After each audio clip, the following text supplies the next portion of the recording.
Bonjour, nous allons voir dans cette vidéo la résolution de systèmes d'équations linéaires en utilisant la méthode de Gauss. On s'intéresse dans ce cas-là au système ayant une infinité de solutions. Prenons à présent l'exemple suivant. Donc on considère ici une matrice augmentée associée à un système donné, effectuant quelques opérations élémentaires sur les lignes. À la première opération, la ligne 2 va être remplacée par la ligne 2 moins la ligne 1. On obtient dans ce cas-là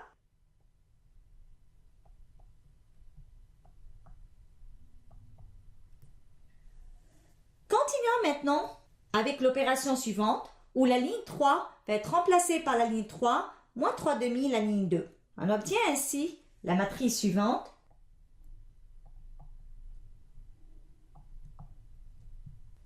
Donc on voit bien qu'on a une matrice ayant deux pivots. Un pivot égal à 3 à la première ligne, un pivot égal à 2 à la deuxième ligne. Donc cette matrice est donnée sous sa forme échelonnée. Comme il s'agit d'une matrice augmentée, donc on l'appelle matrice augmentée échelonnée. Donc on vient de voir ensemble qu'au moyen d'opérations élémentaires sur les lignes, on a pu transformer une matrice augmentée en une matrice augmentée échelonnée. Généralisons ceci. On considère la définition suivante. La méthode de Gauss consiste à transformer la matrice augmentée associée à un système d'équations linéaires en une matrice augmentée échelonnée. On s'intéresse maintenant à la résolution des systèmes d'équations linéaires. Pour cela, on a la proposition suivante. Un système d'équations linéaires peut avoir une solution unique, une infinité de solutions, aucune solution. On verra dans cette vidéo des systèmes ayant une infinité de solutions. Considérons maintenant un deuxième exemple. L'objectif ici étant de résoudre un système de 3 équations à 3 inconnus. Notons ce dernier par 1. Pour utiliser la méthode de Gauss, on va devoir dans un premier temps représenter ce système par sa matrice augmentée. On voit bien que c'est la matrice qu'on a considérée à l'exemple 1. On a vu ensemble qu'au moyen d'opérations élémentaires sur les lignes, cette matrice augmentée est équivalente à une matrice augmentée échelonnée, laquelle représente le système donné par 2. Ainsi, les deux systèmes 1 et 2 sont équivalents, donc ils ont le même ensemble de solutions. On va résoudre le système 2 étant plus facile à manipuler et déduire par la suite l'ensemble de solutions pour le système 1. Du système 2, à partir de la dernière équation, on a 0 égale à 0.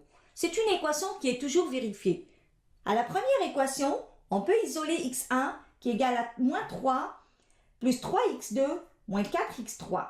À la deuxième équation, on aura x2 égale à 2 plus 2x3.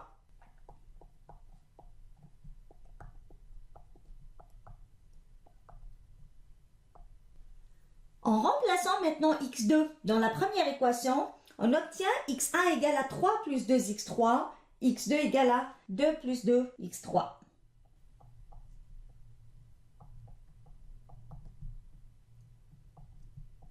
On voit bien qu'on a pu exprimer x1 et x2 en fonction de l'inconnu x3. En fait, les inconnus x1 et x2 correspondent aux colonnes pivots de notre matrice. On les appelle les variables de base. x3, dans ce cas-là, est appelée variable libre. Elle peut prendre n'importe quelle valeur dans R. On peut même l'exprimer sous forme d'un paramètre qu'on note S, où S parcourt tous les réels. Ainsi, l'ensemble de solutions du système 2 est donné par x1 égale à 3 plus 2s, x2 égale à 2 plus 2s, x3 égale à s.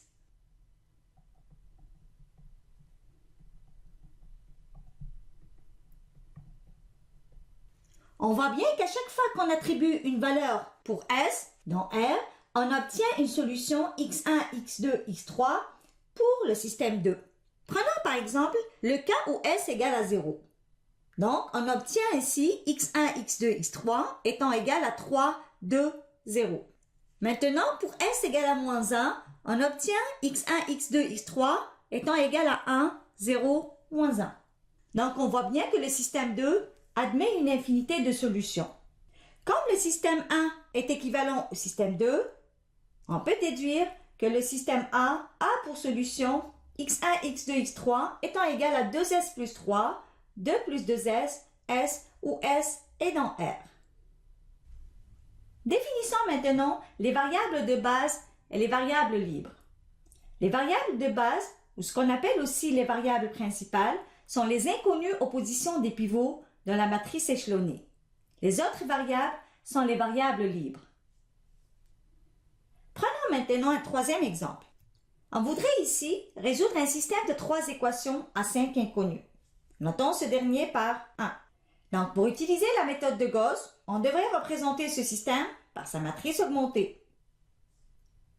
À l'étape suivante, je vous demande de déterminer la matrice augmentée échelonnée.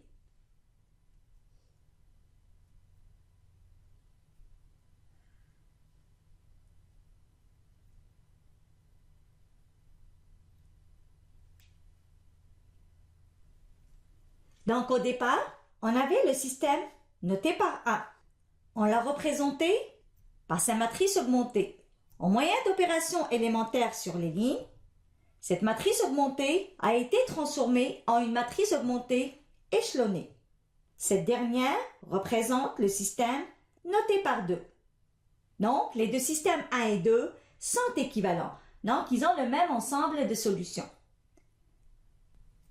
Reprenons les deux systèmes notés par 1 et 2. Je vous demande de déterminer l'ensemble de solutions du système 2 et par la suite déduire celui du système 1.